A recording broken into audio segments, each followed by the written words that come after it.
Ransomware itu nggak mengenal sistem operasi, teman-teman. Jadi Linux yang terhubung ke PC saya itu juga terkena ransomware. Data-datanya semua di storage-nya jadi TISC semua atau terkunci oleh ransomware jenis ini.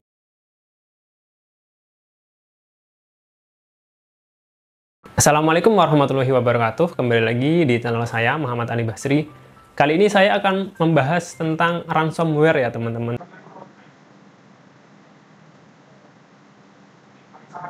Nah, sebuah virus atau mungkin serangan malware terhadap sistem kita atau PC kita atau mungkin laptop yang sedang hangat-hangatnya ya, teman-teman. Diberitakan ya, kemarin-kemarin Pusat Data Nasional, kemudian Bank Syariah Indonesia juga terkena malware jenis ini, ransomware. Di sini saya akan berbagi pengalaman cara mengembalikan file yang terkena ransomware. Nah, di sini saya pernah sendiri mengalami serangan cyber ini, ransomware dengan jenis TISC. Jadi ransomware jenis ini tuh mengunci file-file kita, semua jenis file yang ada di storage kita, teman-teman. Jadi mulai dari file Excel, file Word, docx, dan file-file tipe-tipe lain itu semua kelock semua, teman-teman, oleh ransomware jenis ini. Cuman ada satu file yang nggak terkena ransomware jenis TISC ini, yaitu file yang berbentuk RAR atau zip. Jadi file ini aman ternyata, teman-teman. Sedangkan kalau semua file, tipe-tipe file semua terkunci semua. Jadi kita mau membukanya atau mendouble kliknya, itu filenya nggak mau kebuka. Karena telah dikunci atau di lock oleh si pembuat ransomware ini. Nah, di setiap folder-folder, itu si pembuat ransomware itu mengasih note atau mengasih catatan gitu ya, readme.txt gitu, supaya kita membacanya ya, bahwa si pembuat ransomware ini akan memberikan kuncinya atau dekriptornya supaya kita membuka file kita yang terkena ransomware tersebut. Namun si hacker tersebut minta tebusannya, teman-teman. Jadi kalau saya tuh terkena kayaknya $10.000 ya. Mungkin kalau company atas ya, company gede gitu, mungkin tebusannya bisa jutaan dolar. Tapi itu kan hanya tipu daya si pembuat ransom aja. Barangkali kita sudah mentransfer ke rekening mereka kan menggunakan Bitcoin gitu sih, teman-teman. Jadi bukan yang rekening-rekening biasa kita transfer PayPal atau apa gitu. Bisa jadi nggak dikirimin dekriptornya, jadi malah kena dua kali tuh.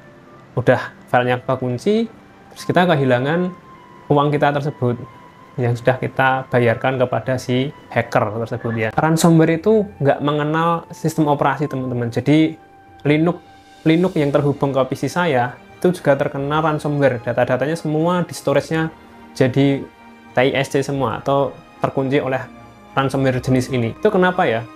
Karena storage saya itu menggunakan Synology, itu basisnya juga Linux.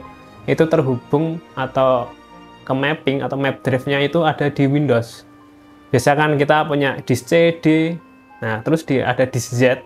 Disk Z gitu biasanya kita mapping drive gitu ke server storage kita. Nah, di situ Linux juga bisa terjangkit ransomware jika sistem storage atau server storage Linux tersebut terhubung ke Windows. Jangan harap kalian bisa mengembalikan file-file tersebut hanya dengan browsing di internet, teman-teman. Saya sudah mencobanya. Ransomware itu selalu update tiap harinya, mungkin tiap jamnya itu selalu update. Semua jenis-jenis ransomware, mungkin ada jenis .tisc, .tisx, atau apapun, itu selalu update tiap hari mungkin.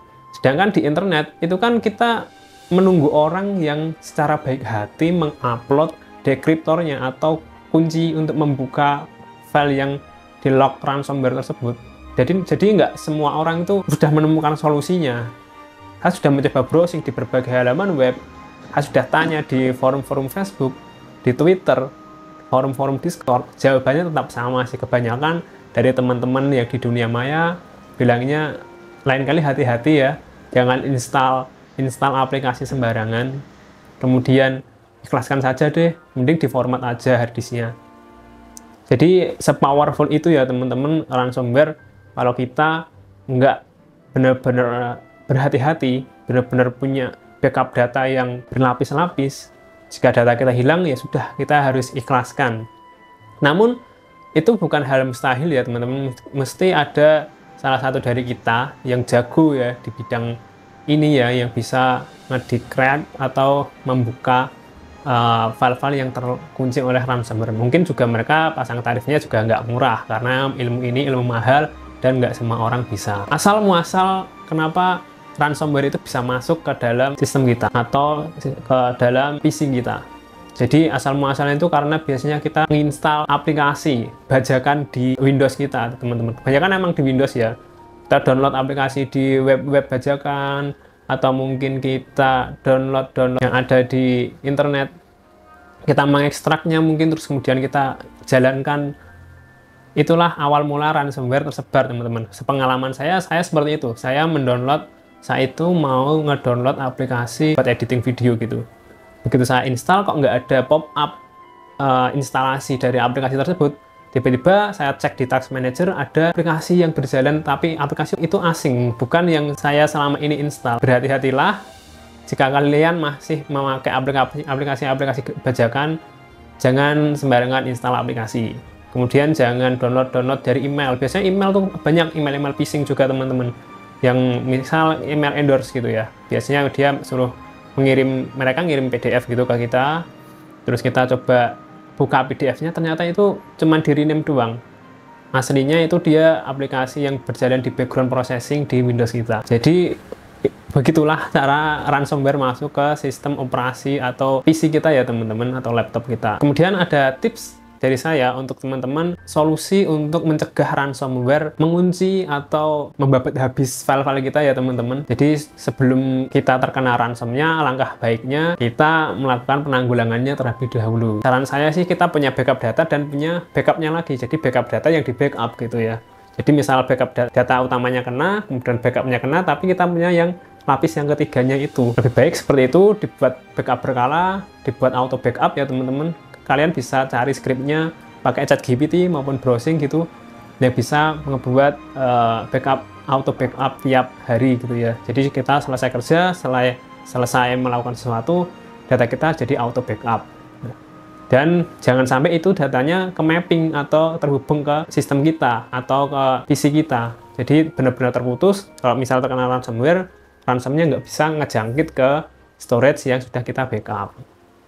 Seperti itu, teman-teman, cara mengatasi atau mengembalikan file yang terkena ransomware. Mungkin kalian yang sudah terkena ransomware atau sedang mengalaminya sekarang ya, bisa kalian tulis ya, mungkin di kolom komen kesan pesan kalian ya, rasanya terkena ransomware itu seperti apa. Mungkin ada yang sudah bisa mengembalikannya. Kalian bisa sharing tips di kolom komen di bawah. Mungkin itu saja dari saya. Sekian. Wassalamualaikum warahmatullahi wabarakatuh.